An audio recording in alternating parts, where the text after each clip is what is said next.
You're listening to She's the Business podcast. Hello, so I'm here with Jyotsna Ramachandran.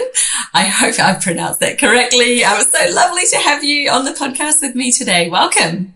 Thank you so much, Jessica, for having me on She's the Business. Yes, thank you. I can't wait to dive into this topic today because I don't think we've ever discussed books in such a strategic manner. You know, there's a lot about thinking about how you could introduce a book into your business and what a great tool they can be. But I think it's like, how do you actually integrate it with your whole business that I'm so interested in and keen to dive into with you. Before we get started, Jyotsna, could you give us a bit of an explanation of what it is that you do in your business and who you serve? Yeah, absolutely. So way back in 2015, I wrote a book called Job Escape Plan. And the success of that book led a lot of authors to reach out to me to check if I could help them publish their book as well. And that kind of gave me the idea to start this service as a business. And that's how Happy Self-Publishing was born. So currently what we do is we work with all sorts of passionate entrepreneurs, coaches, trainers, speakers who have a very strong message or an idea or their life story to share with the world in the form of a book. And at Happy Self-Publishing, we help them to self-publish their book instead of going the traditional publishing route. And we help them irrespective of where they are in their author journey, right from the idea stage to the writing stage to the publishing and marketing. We have a 360-degree approach to the whole process. Amazing. Now, could you give us the really quick overview of really what does self-publishing mean? Just for someone, if they haven't ever been an author, they're not in that scope, you know, we kind of get it from a surface level. It means that you're publishing yourself and not going through a publisher. But what does that really mean? What does it look like? Yeah, self-publishing is more or less similar to entrepreneurship versus being employed in a company. So in the past, the only option for an author to publish their book was to write the book themselves and then submit it to traditional publishing companies. A lot of times they have to go through a literary agent who would represent them and submit their manuscript to all these companies. And they would read your book and check the marketability of your book. If they feel that they can make profits out of your book, if you are the lucky 1% of the manuscripts that they receive, then you have a chance of having your book published. That is traditional publishing. Whereas I would think about 15 years ago, Amazon came up with this amazing platform called Kindle Direct Publishing, which opened the doors to everybody. Which means if you believe that you are an author, you believe that you have a message to share with the world, then you don't need a stamp of approval from any publisher. You could directly go ahead and publish your book yourself. So that is self-publishing, where you take care of the cover design, you take care of the editing, you make sure that the interior design looks fine as per the publishing guidelines, and you go ahead and publish the book yourself. The advantage is you can publish whatever you want. Nobody is going to tell you that the conclusion chapter needs to be changed. So you have the control over the whole creative process, and you also get to retain the rights and royalties. So nobody is going to snatch away your royalties. So in the case of a traditional publishing house, they would at the maximum give you 5 to 10% as your royalty as the author. So if your book is for $10, you would get like maximum of $1 as your royalty. Whereas if you self-publish the book yourself, you take care of the printings and everything, but whatever money you make out of all these distribution platforms is yours. So that's the huge difference. So if you're somebody who thinks like an entrepreneur, you want to invest in the process. So you spend in making sure that the quality of the cover is good, the editing is looking good, the interior design is well done. And so you spend for all these things yourself when you self-publish, then you reap the benefits. The ROI that you get from the book project is completely yours. Whereas in traditional publishing, you get, sometimes if you're lucky, you get an advance from the publisher. So they actually are contracting you to write your own book. But then whatever profit comes from the book is almost completely with the publisher. So that's the main difference. Yeah. And so with the traditional publishers, do they take care of all the marketing and promotion of the book? So you're kind of the writer, but then That's it. Whereas with this method of self-publishing, I'm getting the feel like you're almost going to treat it like a business, because writing the book is just step one, then it's getting it out there, then it's, obviously selling it. Is that, I guess, the key difference here, where you're going to self-publish? You want to be thinking about, right, well, how am I going to have people to discover my book? And obviously they might discover it on Amazon, but talk to me a little bit more about that. What do you want to be thinking about up front when you're going to go and self-publish a book? Sure. So this is what I also used to think, that when you're self-publishing, you take care of everything, the marketing, the promotions, whereas when a traditional publisher is taking care of your book, they would do everything for you. But I was mistaken. When I started speaking to a lot of traditionally published authors, they told me that, they do everything till the time the book is published, and they have a marketing plan. So they have like a 2-month promotion plan or whatever, but it is completely created by them. So you don't have a say in how you want to promote your book. And after, let's say, promoting your book for a month, if they don't get the sales that they were expecting, they would just drop your book and look at the next book that they have in the pipeline. They are not invested in your book project. For them, whichever book is more lucrative, they're going to be promoting that. So in that case, what happens is, even when you're traditionally publishing your book, the onus is on the author to promote it. I've seen several traditionally published authors do the book tours themselves, the podcast bookings themselves. They do their social media themselves. So it is definitely the author's initiative to promote the book. So I would say you might as well self-publish your book, keep the money with you, and market it the way you want. Yeah. Oh, wow. That is so good to know, isn't it? Because when you think about it, it does make sense. Like the publishing houses, that's their business. And, they're going to have multiple books that are there. And probably after that initial launch, unless they see value in it, then they're not going to be putting their resources into continual promotion. So super interesting. I love that, this ability is opened up for us to be able to self-publish. What is it when you're thinking about, right, well, I've got a book and I want to self-publish it. I guess when you're a business owner, an entrepreneur, a coach, you might be thinking of the book as one of the revenue streams. So how do you advise your clients to think about the book in terms of a business, so that it's not just another thing that you're adding into your day that you then have to promote and support, but how can it help to leverage everything else that you already have going on in your business? Such a great question, Jessica. So for most authors who are also having a business related to their book, the reason that they write their book is to position themselves as the authority in their space. The book serves as a branding tool, first of all.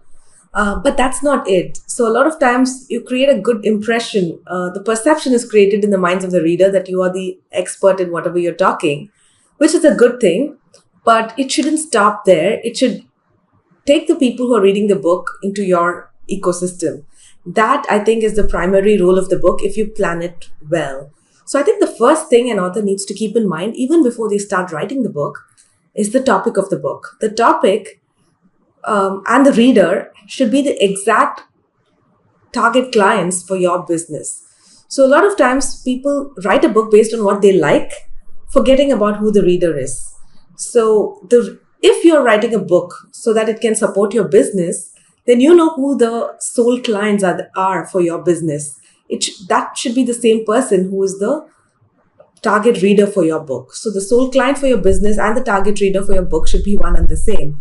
Once you have clarity on this, you would choose the topic that is going to serve your future client. So the book's topic should be that quickest win that your target reader can have, which is related to their most important problem. So they may have hundreds of problems, but your business would serve a couple of them, right? So your book should be related to this. Now, this may sound like a no-brainer, Jessica, but I see a lot of authors make this mistake of choosing the wrong reader, choosing the wrong topic, which is not directly connected to their business. And they just feel that the book should automatically grow their business. If it's not going to be related to the business directly, it's not going to serve the business. It may just make you feel good about your book. That's it. So that's the first step, choosing the reader and the topic wisely. And once you do this, there are a few things you can do. Firstly, I would suggest that you interview some of your target customers or clients inside the book, for the book, because the book is not just about your ideas and your point of view. It can also benefit the reader when you interview other people in your book and share their wisdom through your book. So when you're anyway going to do this, why not reach out to people whom you have wanted to connect with for the longest time, but maybe you never got their appointment. Maybe they are these busy CEOs, but because you want to interview for their book, you might have this appointment with them to interview them. So that could be the beginning of a great relationship, a long-term relationship with them. So please leverage that by interviewing them in your book. That's one thing I would like to share. And once the book is out there, you could do several things. One is book yourself as a speaker. So far you might not have spoken at conferences, but now that you're an author, you have many more opportunities. So use the book as a tool to promote yourself as a speaker. Reach out to event organizers, people who curate these conferences, and tell them that, hey, I'm the author of this book. These are the key takeaways from my book, and this is what I want to be speaking about. These are my keynote topics. And I've seen a lot of authors get their speaking gigs because of their book. And make sure that the people attending the conference are, again, your target clients for your business. So that's a great way to put yourself out there in front of your right audience. And also do these podcast tours because they are amazing. You have amazing shows like yours. So reach out to podcasters who have shows related to your book's topic and whose listeners are your target clients, because you never know who's going to listen to your interview, get that one aha moment, go grab that book from Amazon, and may want to continue that relationship with you. So be on enough number of podcasts. And can I just tell one final thing, Jessica? Yes, yeah, go ahead. One most important thing a lot of authors miss out is to have a great reader magnet inside the book. So even though you go on a lot of these podcasts, promote your book, hundreds of people may end up buying your book. But a lot of times what may happen is people read the book, they love it, and then they get busy and they forget about you and what you do. So you can't blame the readers. So there has to be a way to stay in touch with your readers. And the problem, I would say one of the problems with Amazon is that even if you sell thousands of books or millions of books, they are never going to tell you the names and emails of your readers. So that information is confidential. But you as the reader should do this. By having a reader magnet, you are giving an opportunity for the reader to download that free bonus. Your reader magnet could be anything that adds more value to the reader. It could be an action guide attached to the book. It could be the audio version of your book. It could be a 3-part video series. It could be a quiz. It could be any of these. So by just giving something that the reader can download easily, you're adding value to them, and they're giving you the permission to use their name and email and add them to your email list. So by doing this, you can introduce them to what else you have. Maybe you have a podcast. Maybe you have an excellent Instagram page. So they'll start following you. So that's the continuous free value you add to them after they have read your book. And then comes your paid value. You may have an easy to buy online course. You may have a membership site. So once they know, like, and trust you, they may end up paying for your easy to buy and, become your actual paid clients.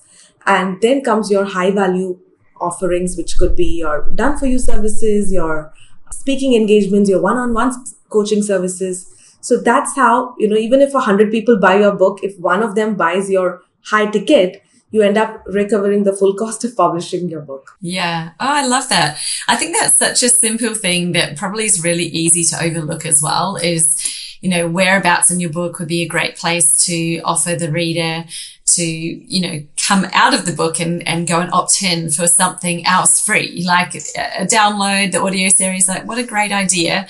And so easy to do and implement. I think, the only things you're thinking about are probably, well, what's something that you're going to have? It's not something that you've created just for a month or a couple of months, but this lead magnet should be something that you know that you're going to have ongoing for a significant amount of time, because you want your readers to be going into that. But it's almost like then you've got this funnel that exists. As long as your book is out there in the world, then people can purchase it and they can then opt in further. That just makes so much sense. And I love how you've described that. Now, I do have a question for you, which, is kind of prompted because I I'm thinking, where was I? I was looking at some reviews on some books about a week ago because I was thinking about the next one I wanted to buy. And one of these books that had been recommended, it just had all these terrible reviews from people saying this book is basically just one big pitch for his services,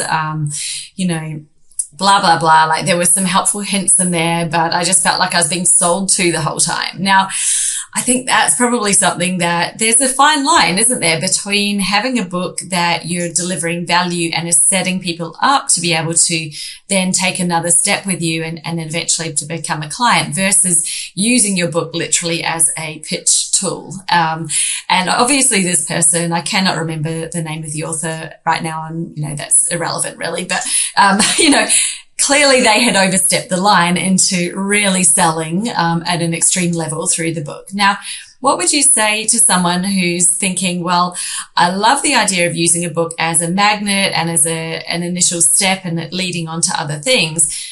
How do I do this effectively so that the reader feels like they're getting an outcome or they're getting the experience that they expect from the book and that they don't feel like they're being sold to, yet maybe they're also being introduced to the fact that you do have other stuff and there are things that you can do? Because I think it's a fine line, isn't it? This is also, so important that you brought this up, Jessica, because some authors make this mistake. They think that their book is an extension of their business brochure. No, it is not. So the book should definitely be written with the sole purpose of adding value to the reader. The way you sell it has to be way you talk about what you do should be very subtle. You can do it in a few places. One is outside the book in your newsletter. So people join you through your reader magnet. And in your newsletter, for 4 weeks, you add value. In the 5th week, you can talk about the upcoming webinar that you have. People will not mind. But don't talk about it right in the introduction of your book. No. So the book has to have a very clear table of contents. In each chapter, there has to be a message for the reader. Every chapter has to be intentional. There has to be a takeaway for the reader. So that's very, very important. But while talking about, let's say, a concept that you want to explain, after talking about how you have implemented it, for example, in your life, you also subtly mentioned that one of my clients, XYZ, also tried this, if let's say you're talking about a weight loss technique, you talk about how their life was going through a phase of struggle, and then what are the mistakes they made, and then how they discovered your method, and then how did they implement it, and what are the results they got. So in the form of a case study, you are actually adding value to people because it's giving them the confidence that if that person can do it, I can do it too. But you are in a very subconscious way telling them that your program works. So talking about how you implemented something in your own life or your client's life is a great way to introduce them. And there are people who also say that in my 5-day annual retreat, this is what I talk about. But then you explain whatever it is in the book and then just mention that is where I go in detail. Then people would not mind. But if you don't talk about it at all in the book and you want them to come to your program and discover it, that's not fair, So that is a big no-no. It would be a put off to the reader if you're not going to discover what the method is. You're not going to uncover it in the book and ask them to come to your program and discover it. That's a big problem. So please avoid that. Give enough value throughout the book. There has to be takeaways at the end of every chapter. And at the end of the book, please have an about the author page. That is where you exactly talk about, this is the business I run. These are the retreats I have. These are the coaching programs I have. Have all of that at just one page at the end of the book. So those who are interested, because there will be people who've read your book and they know they cannot implement it themselves. They would want to know ways to seek your help to get results. They are the people who will read the about the author page and get that information. So reserve it for the end of the book, but don't force them to buy anything throughout the book. That's so good. Now, what about the people who are completely on the other side and maybe give away so much in their book that there is no need for anybody to take another step with them?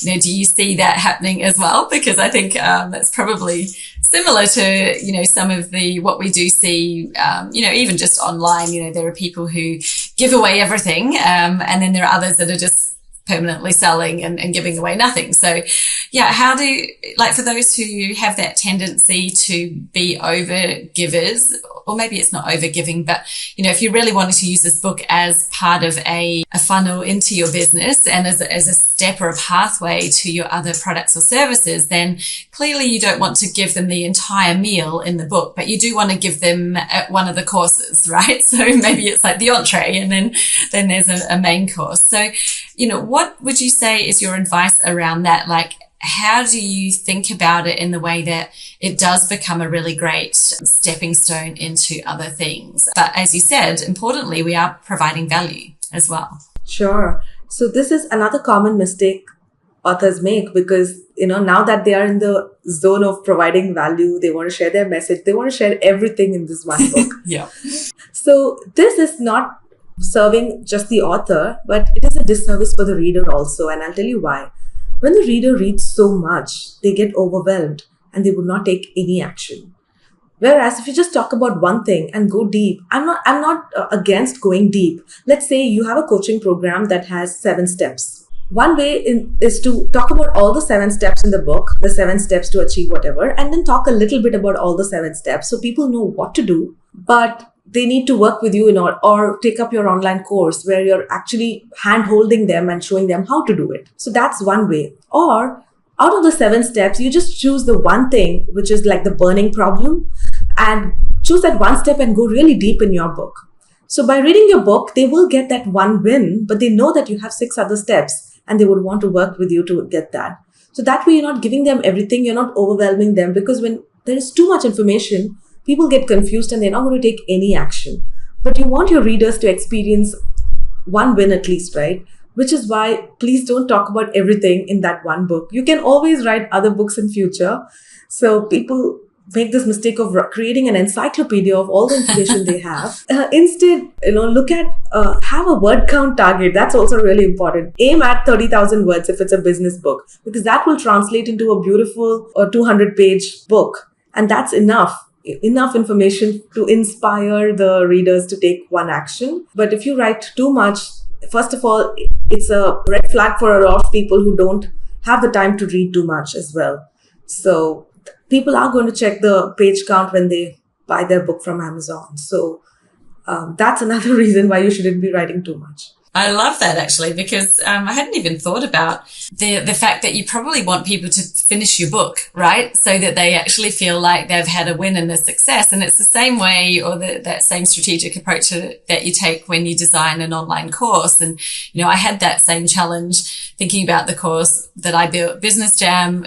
There was so much I could put into it. And I was like, I had to be really mindful that, well, I want people to finish the course. I want them to get an outcome. So there was a lot that I chose not to put in on purpose, because it's like, well, I don't actually want to overwhelm them and I want them to get to the end. And, me being me, I like to over deliver. So there are lots of bonuses and extra content that's in there, but it's sort of not part of necessarily what you have to go through. And I hadn't really thought about a book in that same way, but when I reflect back, the books that you read that you're like, wow, that was a great experience. They're ones that you did finish. You feel like you got to the end.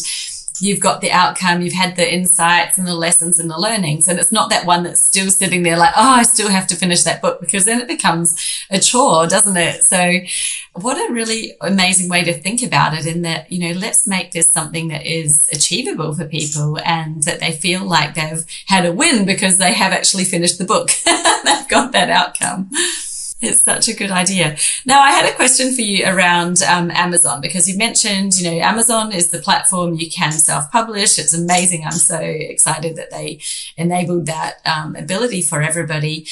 But what else should you be thinking about outside of Amazon that can help to drive sales? Are you just driving all of your traffic to Amazon so people buy the book there? Or are there other things that you can think about in terms of selling more copies of your book? Amazon, first of all, is not the only marketplace that will help you self-publish. They were the pioneers, so they started it. But now you can self-publish on several platforms. The only reason why I'm not a great fan of having you can have your book everywhere. But when you drive all your marketing efforts to one place, the results are better. And most people even today buy their books from Amazon. So in my experience, like I've had clients who tell me that 95% of their sale comes from Amazon, though they have their book on other platforms as well. So That's why I would suggest that if you're running a marketing campaign, just have the Amazon link as the main thing. And then you can also say that your book is available everywhere else. That's not a problem. So that's one part where you're driving the sales to Amazon. But outside of Amazon and all these other marketplaces, there can be a lot of sale happening. So for this, you need to tap into your other networks. So one could be doing bulk sales. So if you are running a business, and especially if you're doing business with other businesses, you could reach out. For example, if you've written a book on workplace productivity and your target readers are employees working in corporates. Now, they don't have to be the target buyers for the book. The buyers could be the HR department of a company. So you could reach out to the person who's the decision maker in the HR who wants to improve the company's productivity. So you tell them that, hey, I'm the author of this book. These are the kind of reviews I've got. I have worked with companies in my consulting business where I've increased their productivity by this percentage. I would like to come and do a session, like a half day, like a 3-hour session, absolutely for free for your 500 employees. But I would want them to have a copy of my book in their hand when I'm doing this session. Ideally, they should have read it before the session. So would you like to purchase 500 books? If you buy it from Amazon, it's going to cost you so much, but I'm going to give you a sweet 20% discount. Why don't you buy? So that kind of a deal will help you move 500 books in one interaction. So these are some things that authors can do. So they need to think, who are their target readers?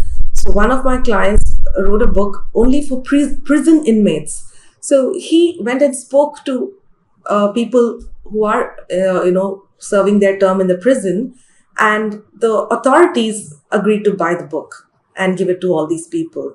Because for them, it's like a corporate social responsibility, because they anyway have budgets for these. And for the author, it's just selling their book one to many instead of one-on-one.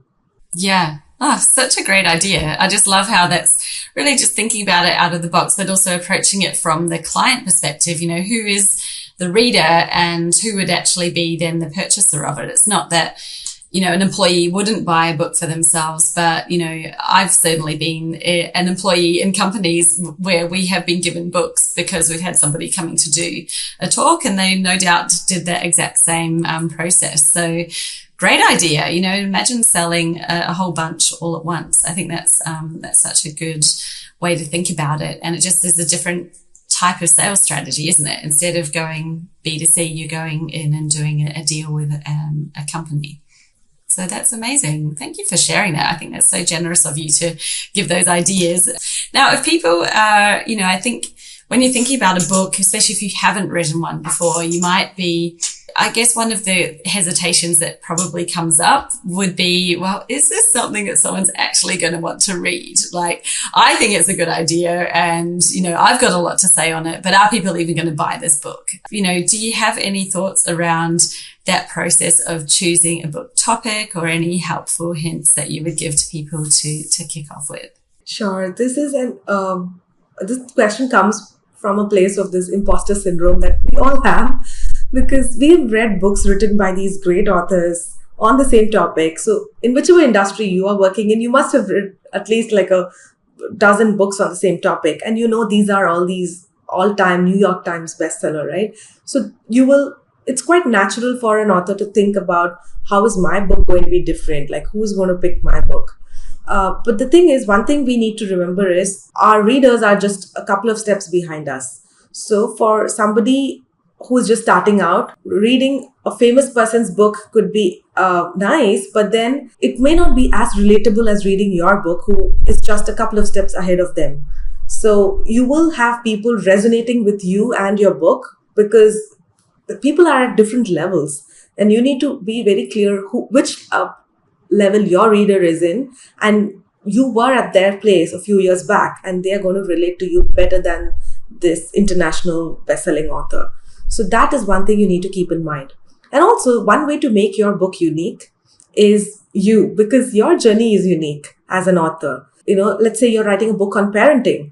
There are thousands of books on the same topic, but your connection with your child is unique to you. Your journey as a parent is unique. So talking about your life authentically, that itself would make the book unique. And this is why I call it a mix of both story and strategy. Your story would cater to the right brain of the reader, but your strategy is also equally important that would appeal to the left brain. So, as a parent, for example, going to the same example, you share whatever your journey was, which is your story, but you also must have done a few things right. So, when you go back, if you're a coach, by now you would have figured out what your system was, which is now what you're teaching to your clients now. So, explaining your system, that five pillars to happy parenting or whatever that system is, talking about that, giving it a name, a unique name that you can trademark, visually showing it as a diagram. These are the things which will make your book stand out because nobody else would have spoken about parenting in the same style as you. So, substantiating your story with a strategy also makes the book unique. So, one is that. The other way to make your book unique is to niche down the reader. For example, parenting for parents with kids with ADHD. So that's really niching it down. So that could also be make the book unique because not many books would.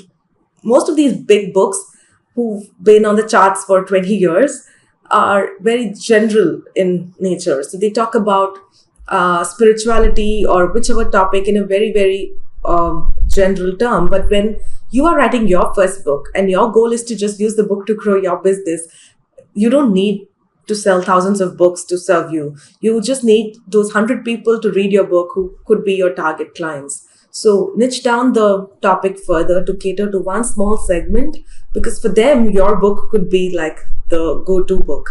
So that could be another way to make sure that your book is different from all the books out there. That's such good advice. And I think as well, things have changed in our world since 20 years ago to now even, everybody, because there is so much information out there, I think when we're seeking information, we are seeking information that is so relevant to us, and anything that's kind of like, well, that is real. I fit in that general category. You're less attracted to it because you're thinking, well, that's true, but it might not be exactly what I need because there's so many other people that would also fit in that category. Like, they talk to you about being a mother. I was like, well, there's a lot of people being mothers and we're very, very different. We don't all have the same problems, the same needs, all of those things. So as you said, when you get more specific, I think that would make your book a lot more attractive to somebody who fits exactly who you've written it for, because they're thinking, wow, this book was written for me. I'm going to buy it and read it because I'm going to get something that's so much more specifically relatable and useful from it than when it's more general. So I think that's amazing advice, definitely with books, because we probably tend to think about them in the terms of ones that we've read and like you said, the New York Times bestsellers, which have probably been written for large audiences. But they've been around for a while and, yes, they have been. When now there are books and, there are many books coming out there. It doesn't mean that there can't be more, right? There's new books being published all the time. But having that relevance to somebody that it really stands out, I think is the way to be a standout when you're brand new and you're not a known author yet. It gives you that ability to sort of stand out from the others in the feed. That's incredible. Yeah, I'm just so much. I always have loads of questions about things like this because I find it so interesting. Thank you, Jyotsna, for sharing so much. There's been plenty of takeaways. I hope people, if you're listening, you've got a pen and paper in front of you. I hope you've taken a few notes if a book is something that you've been thinking about. Do you have any final takeaway, piece of advice or even something that you might want to offer to the listeners that if they are interested in, starting their book journey, if they haven't started yet? Absolutely, Jessica. So one thing that I would like to tell all the aspiring authors out there is that all it takes to become an author is that willingness, that drive to share your message with the world. That's the only thing that matters. You don't need to be a fantastic writer. You don't need to have tons of accomplishments to qualify yourself to become an author. So a lot of people think that, I haven't really written anything since the last time I was in college.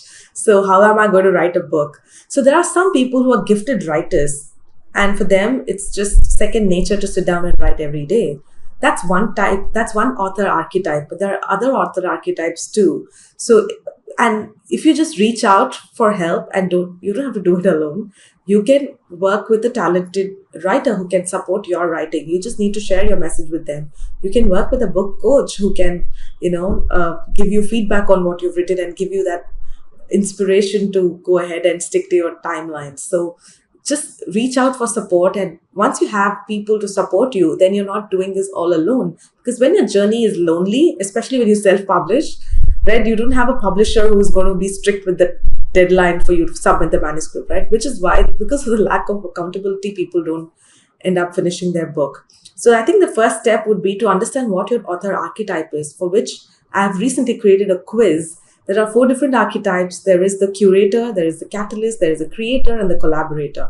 So once you know what your archetype is, then you will know what should be the next steps you need to take to finish your book. So I would recommend all of you to go ahead and take that free quiz. It's at happyselfpublishing.com/quiz. I'm sure Jessica will leave a link in the show notes. So please go ahead and take that quiz. And that could be a great starting point. And if you're really serious that, in the next 6 months, I want to publish my book, then I would love to give you a free book strategy call with me. So head over to happyselfpublishing.com/call and schedule the call with me. Amazing. Oh, thank you. It's so generous of you to offer those things. And I love the idea of knowing your archetype, because what might be a success strategy for you may not be the success strategy for somebody else. And I think it's about, working to your strengths, isn't it? And really knowing how you can achieve the outcome and what's going to be the best and most fun way, because it should be fun, shouldn't it? Think about that dream we all had when we were kids of one day writing a book. You don't want it to then become like the chore that you just are like, oh my God, I don't want to do it. You want to have fun and feel like you've accomplished it. So thank you so much for offering that free strategy call. Amazing. And the quiz just sounds like a great starting point to kind of understand your own approach into writing a book. So thank you, Jyotsna. That's just amazing. I appreciate you having time to spend with us today and share so much value and tips, because you've certainly given people a lot of different things to think about. Thank you so much, Jessica. I had a lovely time speaking with you. What a great conversation.